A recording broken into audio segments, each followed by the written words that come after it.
Panalangin para sa ika-10 ng Enero.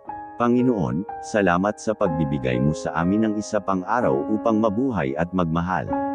Sa araw na ito, ika-10 ng Enero, naway maging gabay mo kami sa aming mga gawain. Bigyan mo kami ng lakas, katalinuhan, at kagandahang loob na kailangan namin upang harapin ang hamon ng bawat araw.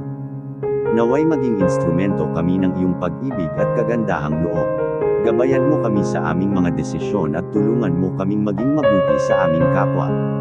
Panginoon, ipinagkakatiwala namin sa iyo ang aming mga pangamba at pangangailangan. Alam naming ikaw ang aming sandigan at pag-asa. Sa ika-10 ng Enero, naway maging malasakit kami sa aming kapwa at magpatuloy sa paggawa ng mabuti. Salamat, Panginoon, sa iyong walang sawang pagmamahal at paggabay. Sa iyong pangalan, Amen.